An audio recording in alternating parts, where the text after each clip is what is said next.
നമസ്കാരം. ഈ ചാനലിലൂടെ ഞങ്ങളെ ശ്രദ്ധിക്കുന്ന എല്ലാ പ്രിയപ്പെട്ടവർക്കും സ്നേഹവന്ദനത്തെ പ്രാരംഭമായി അറിയിക്കുന്നു. യുദ്ധങ്ങൾ കൊണ്ടും യുദ്ധശ്രുതികൾ കൊണ്ടും കലുഷിതമായ ഈ കാലഘട്ടത്തിൽ യുദ്ധവാർത്തകളെ വിലയിരുത്തുന്ന ചില ഓൺലൈൻ വാർത്താമാധ്യമങ്ങൾ അവരുടെ ചാനൽ ചർച്ചകളിൽ വിശുദ്ധ വേദപുസ്തകത്തിൽ നിന്നുള്ള ഉദ്ധരണികൾ ഉപയോഗിക്കുന്നത് പതിവായി തീർന്നിട്ടുണ്ട്. ആ വിധത്തിൽ ഞാൻ ശ്രദ്ധിക്കുവാൻ ഇടയായി തീർന്ന ഒരു ചാനലാണ് ABC മലയാളം ന്യൂസ് ചാനൽ. വളരെ ചുരുങ്ങിയ കാലം കൊണ്ട് തന്നെ മലയാളിയുടെ കാഴ്ചയുടെ ഇടത്തിൽ ശ്രദ്ധേയമായ ഒരു സ്ഥാനം നേടിയെടുത്ത ഈ ചാനലിൻ്റെ അണിയറ ശില്പികൾക്ക് എൻ്റെ അകതാരിൽ നിന്നുള്ള അഭിനന്ദനങ്ങളെ ഈ അവസരത്തിൽ ഞാൻ അറിയിക്കുകയാണ്. ഈ ചാനൽ സംപ്രേഷണം ചെയ്യുന്ന ABC ടോക്സ് എന്ന ചർച്ചാ പരിപാടിയിൽ ഇസ്രായേൽ ഗസ സംഘർഷം, ഇസ്രായേലും ഇറാനുമായി ഉണ്ടായ യുദ്ധം, അതുപോലെ റഷ്യയും ഉക്രൈനും തമ്മിൽ നടന്നുകൊണ്ടിരിക്കുന്ന യുദ്ധ പരമ്പരകൾ, ഇതെല്ലാം വളരെ കൃത്യതയോടെ വിശകലനം ചെയ്യപ്പെടുന്നുണ്ട്. അപ്രകാരം ചില ദിവസങ്ങൾക്ക് മുമ്പ് ABC ടോക്സിലെ അവതാരകരായ ബഹുമാന്യരായ വടയാർ സുനിലും സുനിജിയും ചേർന്ന് തയ്യാറാക്കിയ ഒരു ചർച്ചാവേളയിൽ ഇസ്രായേൽ നടത്തുന്ന യുദ്ധങ്ങളുടെ ജയപരാജയങ്ങളെ വിലയിരുത്തുവാനായി അവർ തിരഞ്ഞെടുത്തതായ ആധികാരികമായ രേഖ വിശുദ്ധ ബൈബിൾ തന്നെയായിരുന്നു. വിശുദ്ധ ബൈബിളിൽ ഇസ്രായേലിനെ കുറിച്ച് എഴുതപ്പെട്ടിരിക്കുന്ന പ്രവചന ഭാഗങ്ങൾ ഓരോന്നോരോന്നായി എടുത്ത് പ്രിയ സുനിൽ തൻ്റെ ശ്രോതാക്കളെ വായിച്ച് കേൾപ്പിച്ചത് വളരെ ജിജ്ഞാസയോടെയും ഏറെ കൗതുകത്തോടെയുമാണ് ഞാനും നോക്കിക്കണ്ടത്. അതുകൊണ്ട് തന്നെയാണ് ഇങ്ങനെ ഒരു വീഡിയോ ചെയ്യണം എന്ന ചിന്തയിലേക്ക് ഞാനും എത്തിച്ചേർന്നത്. ABC ടോക്സിൽ അവർ അവതരിപ്പിച്ച ആ എപ്പിസോഡിൻ്റെ അല്ലെങ്കിൽ ആ വീഡിയോയുടെ പൂർണ്ണ രൂപം കാണുവാൻ താല്പര്യമുള്ളവർക്കായി അതിൻ്റെ ലിങ്ക് ഇവിടെ താഴെ, ഈ വീഡിയോയ്ക്ക് താഴെയുള്ള ഡിസ്ക്രിപ്ഷൻ ബോക്സിൽ ഞാൻ പങ്കുവെക്കുന്നുണ്ട്. സാധിക്കുന്നവർ അത് കാണുവാനായിട്ട് ശ്രമിക്കുക.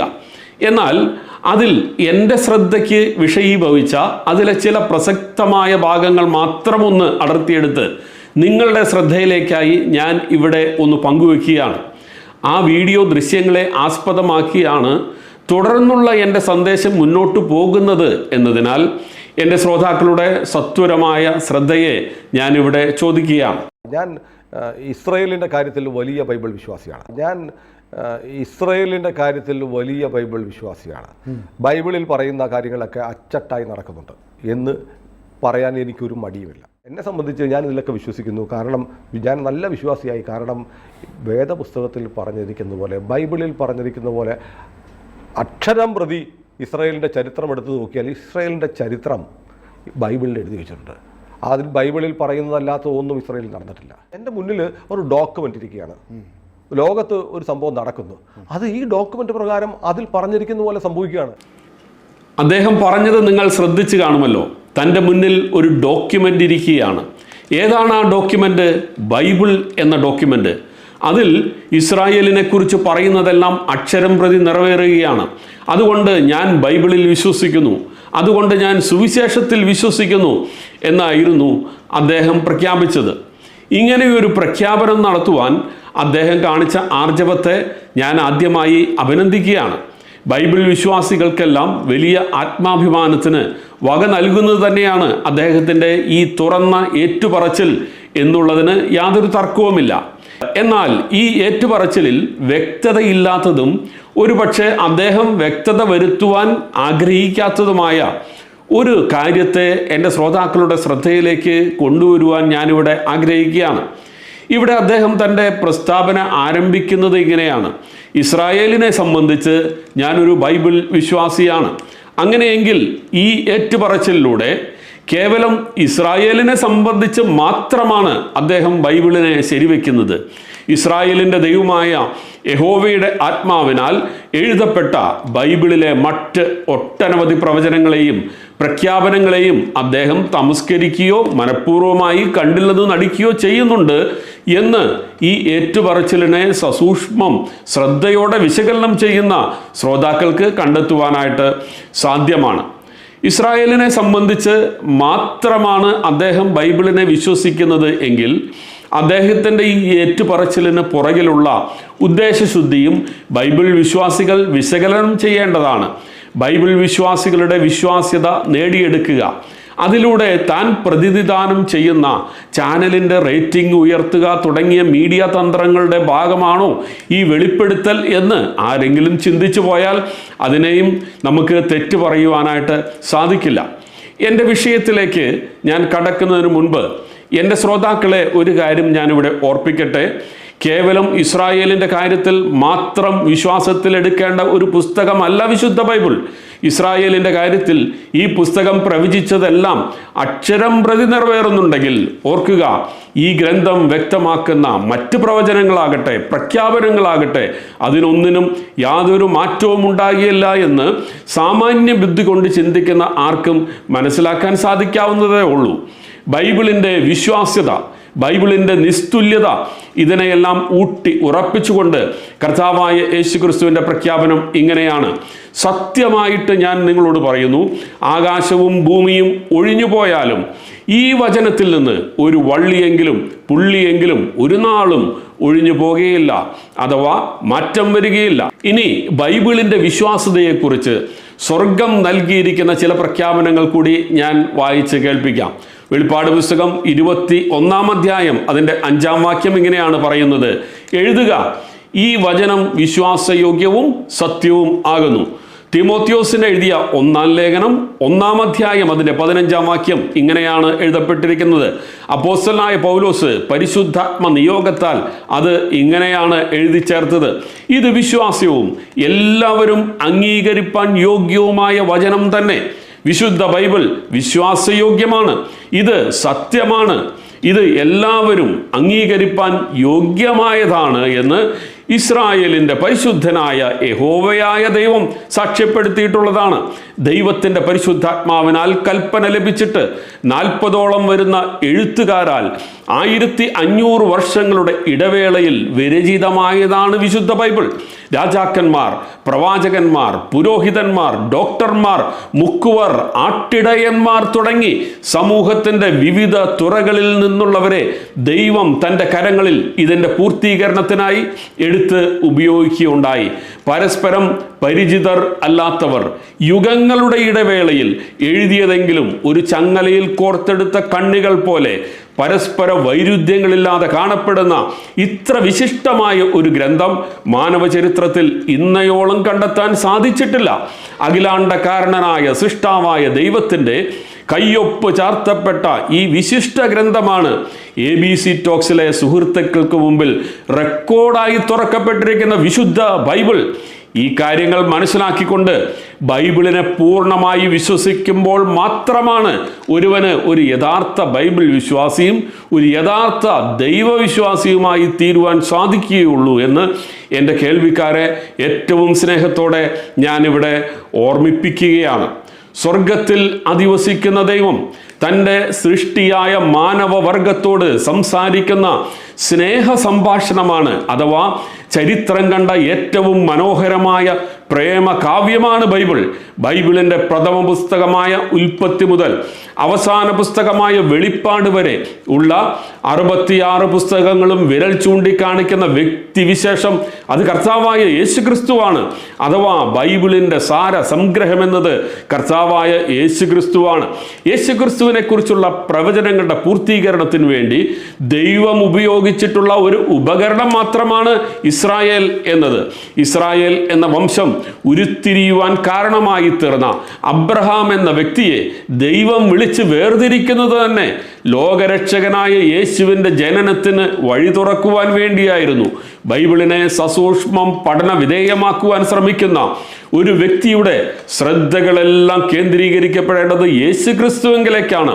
യേശുവിൻ്റെ ചരിത്രത്തിന് ഭാഗധേയമാകുവാൻ തെരഞ്ഞെടുക്കപ്പെട്ട ഇസ്രായേലിനെ കുറിച്ചുള്ള പ്രവചനങ്ങളെക്കാൾ ഈടുറ്റതും പരന്നൊഴുകുന്നതുമായ പ്രവചനങ്ങളുടെ ഒരു പരമ്പര തന്നെ വിശുദ്ധ ബൈബിളിൽ യേശുക്രിസ്തുവിനെ കുറിച്ച് കാണുവാനായിട്ട് സാധിക്കുന്നുണ്ട്.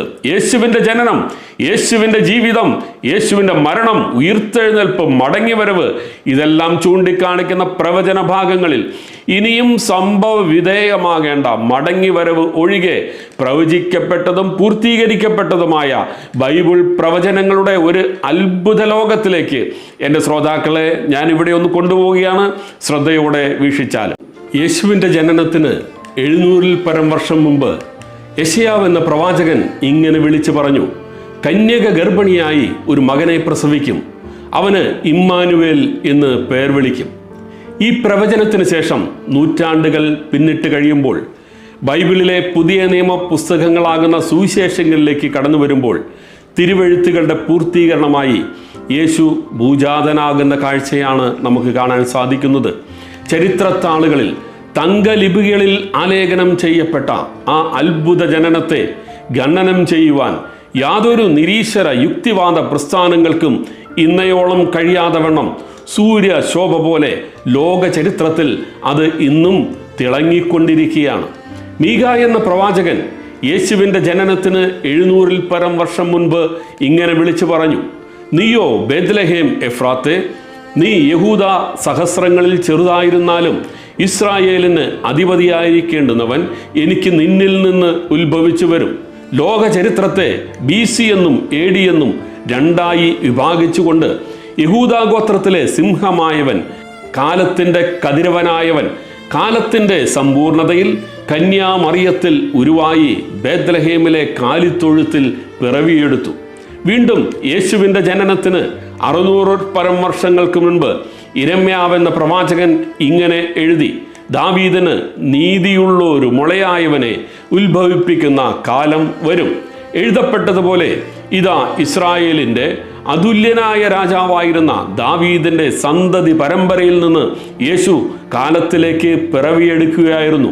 യേശുവിൻ്റെ ജനനത്തിന് ഏകദേശം 1000 വർഷങ്ങൾക്ക് മുൻപ് സങ്കീർത്തനങ്ങളിൽ ഇങ്ങനെ എഴുതി വെച്ചു, ഞാൻ ഉപമ പ്രസ്താവിപ്പാൻ വായു തുറക്കും, പുരാതന കടങ്കഥകളെ ഞാൻ പറയും. സങ്കീർത്തനകാരൻ പ്രവചനാത്മാവിൽ ഇത് ആരെക്കുറിച്ച് എഴുതിയോ ആ എഴുതപ്പെട്ടവൻ പാലസ്തീൻ്റെ മണ്ണിൽ കാലുറപ്പിച്ചു നിന്നുകൊണ്ട് തൻ്റെ ശിഷ്യന്മാരോട് ഉപമകളാൽ സംസാരിച്ചതിന് സാക്ഷികളായി തീർന്ന തൻ്റെ ശിഷ്യന്മാർ സുവിശേഷങ്ങളിൽ ഇങ്ങനെ എഴുതി ചേർത്തു, ഉപമ കൂടാതെ അവൻ അവരോട് ഒന്നും പറഞ്ഞില്ല. സെഖര്യാവെന്ന പ്രവാചകൻ ഇങ്ങനെ എഴുതി വെച്ചു, യെരൂശലേം പുത്രിയെ ആർപ്പിടുക, ഇതാ നിന്റെ രാജാവ് നിന്റെ അടുക്കൽ വരുന്നു, അവൻ ചെറുകഴുതപ്പുറത്ത് കയറി വരുന്നു. രാജാവായി പാരിൽ പറന്ന യേശുവിൻ്റെ യെരൂശലേം പ്രവേശനത്തെ മുൻകണ്ടുകൊണ്ട് പ്രവാചകനാൽ എഴുതപ്പെട്ട ഈ പ്രവചനത്തിൻ്റെ നിവർത്തീകരണവും ബൈബിൾ താളുകളിൽ നമുക്ക് മുന്നിൽ മലർക്കെ തുടർന്നു കിടക്കുകയാണ്. സങ്കീർത്തനങ്ങളിൽ ഞാൻ വിശ്വസിച്ചവനും എൻ്റെ അപ്പം തിന്നവനുമായ എൻ്റെ പ്രാണസ്നേഹിതൻ പോലും എൻ്റെ നേരെ കുതികാൽ ഉയർത്തി. യേശു എന്ന തൻ്റെ ഗുരുവിനെ ചുംബനത്താൽ ഒറ്റിക്കൊടുത്ത യൂദാസ് എന്ന ഒറ്റുകാരനെക്കുറിച്ച് അറിയാത്തവരായി ആരും തന്നെ ഉണ്ടാകാൻ വഴിയില്ല. ഗുരുവിനെ ഒറ്റുകൊടുക്കുന്നതിന് യൂദാസ് എന്ന ഒറ്റുകാരന് പ്രതിഫലമായി എന്ത് കിട്ടും എന്ന് പോലും സെഖര്യാവ് എന്ന പ്രവാചകൻ എഴുതി വെച്ചു. അത് ഇങ്ങനെയാണ് എഴുതിയത്, അങ്ങനെ അവർ എൻ്റെ കൂലിയായി 30 വെള്ളിക്കാശ് തൂക്കിത്തന്നു. അങ്ങനെ ഞാൻ ആ 30 വെള്ളിക്കാശ് വാങ്ങി യഹോവയുടെ ആലയത്തിലെ ഭണ്ഡാരത്തിൽ ഇട്ടുകളഞ്ഞു. ഗുരുവിനെ ഒറ്റുകൊടുത്തതിന് കിട്ടിയ പ്രതിഫലമായ 30 വെള്ളിക്കാശ് എറിഞ്ഞു കളഞ്ഞുകൊണ്ട് കെട്ടിജ്ഞാന്ന് മരിച്ച യൂദാസിനെ കുറിച്ചുള്ള വിവരണങ്ങളും സുവിശേഷങ്ങളിൽ രേഖയാക്കി തന്നിട്ടുണ്ട്. രോമം കത്രിക്കുന്നവരുടെ മുമ്പാകെ മിണ്ടാതിരിക്കുന്ന ആടിനെ പോലെ അവൻ വായി തുറക്കാതിരുന്നു എന്ന് യെശയ്യാ പ്രവാചകനാൽ പ്രവചിക്കപ്പെട്ടത് അന്വർത്ഥമാക്കിക്കൊണ്ട് യേശു മഹാപുരോഹിതന്മാരുടെയും മൂപ്പന്മാരുടെയും മുമ്പാകെ തന്നെ കുറ്റം ചുമത്തുന്ന വേളയിൽ വായി തുറക്കാതെ ഇരുന്നു. യേശുവിൻ്റെ ക്രൂശീകരണത്തിന് നൂറ്റാണ്ടുകൾക്ക് മുമ്പ് സങ്കീർത്തന രചയിതാവ് 22-ാം സങ്കീർത്തനം 16-ാം സൂക്തത്തിൽ ഇങ്ങനെ എഴുതി വെച്ചു, അവർ എൻ്റെ കൈകളെയും കാലുകളെയും തുളച്ചു. 1000 വർഷങ്ങൾക്ക് ഇപ്പുറം റോമൻ ഗവൺമെൻറ് നടപ്പാക്കിക്കൊണ്ടിരുന്ന അതിക്രൂരമായ ശിക്ഷാവിധിയായ ക്രൂശീകരണത്തിന് യേശുവിനെ ഏൽപ്പിച്ചു കൊടുത്തു. അവൻ്റെ കൈകാലുകൾ ആണികളാൽ തുറക്കപ്പെട്ടു. ആ ക്രൂശീകരണത്തിൽ നിവർത്തിക്കപ്പെട്ടതും സങ്കീർത്തനങ്ങളിൽ എഴുതപ്പെട്ടതുമായ ചില പ്രവചനങ്ങൾ കൂടി വിശദീകരണങ്ങൾ ഒന്നും നൽകാതെ ഞാൻ വേഗത്തിൽ ഒന്ന് ഉദ്ധരിച്ചു പോവുകയാണ്. എന്നെ കാണുന്നവരൊക്കെയും എന്നെ പരിഹസിക്കുന്നു. അവർ അധരം മലർത്തി തലകുലക്കുന്നു. അവർ എനിക്ക് തിന്നുവാൻ കയ്പ് തന്നു, ദാഹത്തിന് അവർ എനിക്ക് കുടിപ്പാൻ ചൊറുക്ക തന്നു. അവൻ്റെ അസ്ഥികളെയെല്ലാം അവൻ സൂക്ഷിക്കുന്നു, അവയിലൊന്നും ഒടിഞ്ഞു പോകുകയില്ല. യെശയ്യാ പ്രവാചകൻ ഇങ്ങനെ രേഖപ്പെടുത്തി, അവന് ദുഷ്ടന്മാരോടുകൂടെ ശവക്കുഴി കൊടുത്തു. വൈദ്യനായിരുന്ന ലൂക്കോസ് അതേക്കുറിച്ച് ഇങ്ങനെയാണ് സുവിശേഷങ്ങളിൽ രേഖപ്പെടുത്തിയത്. തലയോടിടം എന്ന സ്ഥലത്ത് എത്തിയപ്പോൾ അവർ അവിടെ അവനെയും ദുഷ്പ്രവർത്തിക്കാരെയും ഒരുവനെ വലത്തും ഒരുവനെ ഇടത്തുമായി ക്രൂശിച്ചു. അവസാനമായി സങ്കീർത്തനകാരൻ പറയുന്ന ഒരു വാക്കുകൂടി പറഞ്ഞിട്ട് ഞാൻ ഈ പ്രവചന വിവരണങ്ങൾ ഇവിടെ ഒന്ന് അവസാനിപ്പിക്കട്ടെ. സങ്കീർത്തനകാരൻ ഇങ്ങനെ എഴുതി, നീ എൻ്റെ പ്രാണനെ പാതാളത്തിൽ വിടുകയില്ല. പാതാള ഗോപുരങ്ങളെ തകർത്തെറിഞ്ഞ് മരണത്തെ വെന്ന് ഉയർത്തെഴുന്നേറ്റ് കർത്താവ് യേശു 3-ാം നാൾ ഉയർത്തെഴുന്നേറ്റു. പാലസ്തീന്റെ മണ്ണിൽ തുറന്നു കിടക്കുന്ന ആ കല്ലറ ഇന്നും ലോകത്തോട് വിളിച്ചു പറയുകയാണ്, അവൻ ഇവിടെയില്ല, അവൻ ഉയർത്തെഴുന്നേറ്റിരിക്കുന്നു. ഇസ്രായേലിനെ കുറിച്ചുള്ള ബൈബിൾ പ്രവചനങ്ങൾ കണ്ട് അതെല്ലാം അക്ഷരം പ്രതി നിവർത്തീകരിക്കുന്നത് കണ്ട് അന്തം വിട്ടുപോയ ABC ടോക്സിലെ സുനിലിനും കൂട്ടുകാർക്കും മുൻപിൽ അതേ ബൈബിളിൻ്റെ കേന്ദ്ര വിഷയമായ യേശു ക്രിസ്തുവിനെ കുറിച്ച് എഴുതപ്പെട്ടതും വള്ളിയോ പുള്ളിയോ പോലും മാറ്റമില്ലാതെ ചരിത്രത്തിൽ നിറവേറ്റപ്പെട്ടതുമായ പ്രവചനങ്ങളുടെ ഒരു പരമ്പര തന്നെയാണ് ഞാനിവിടെ അവതരിപ്പിച്ചത്. വിസ്താരഭയത്താൽ എല്ലാം ഉൾപ്പെടുത്തുവാനും സാധിച്ചിട്ടില്ല. കൺമുൻപിൽ വരച്ച് കാണിക്കപ്പെട്ട സത്യസന്ധമായ ഈ ബൈബിൾ ഡോക്യുമെന്റുകൾ കണ്ടിട്ട് താങ്കളും താങ്കളുടെ ചാനലും എന്തു പറയുന്നു എന്ന് അറിയുവാൻ ബൈബിൾ വിശ്വാസികൾക്ക് ആകാംക്ഷയുണ്ട്. ഇസ്രായേലിനെ കുറിച്ച് ബൈബിളിൽ നിന്ന് കണ്ടെത്തിയ സത്യങ്ങൾ വിളിച്ചു പറഞ്ഞ അതേ ആർജവത്തോടെ ഈ സത്യവും വിളിച്ചു പറയേണ്ടത് താങ്കളുടെ ചാനലിൻ്റെ ധാർമ്മികമായ ഒരു ഉത്തരവാദിത്തമാണ്. അത് സാധ്യമാകുകയാണെങ്കിൽ മാത്രമേ ഇസ്രായേലിൻ്റെ കാര്യത്തിൽ എന്നതുപോലെ സത്യസന്ധത പുലർത്തുന്ന ഒരു പത്രപ്രവർത്തകൻ എന്ന പരിവേഷത്തിൽ ബൈബിൾ വിശ്വാസികൾക്കിടയിൽ സ്വീകാര്യതയോടെ നിങ്ങൾക്കും നിങ്ങളുടെ ചാനലിനും നിൽക്കുവാൻ സാധിക്കൂ എന്ന് സ്നേഹത്തോടെ ഓർപ്പിച്ചുകൊണ്ട് എന്നെ വീക്ഷിക്കുന്ന എല്ലാ ശ്രോതാക്കളോടും ബൈബിൾ ഉയർത്തിക്കാണിക്കുന്ന യേശുവിലേക്കുള്ള അറിവിലേക്ക് ഉയരുവാനായി ആഹ്വാനം ചെയ്തുകൊണ്ട് ഞാൻ തൽക്കാലം ഇവിടെ നിർത്തുന്നു. ABC ചാനൽ പങ്കുവച്ച ചില കാര്യങ്ങൾ കൂടി വ്യക്തത വരുത്തുവാനായി അടുത്ത ദിവസങ്ങളിൽ വീണ്ടും നിങ്ങൾക്ക് മുന്നിൽ വരുന്നതാണ്. അതുവരേക്ക് വിട പറയുന്നു. നന്ദി, നമസ്കാരം.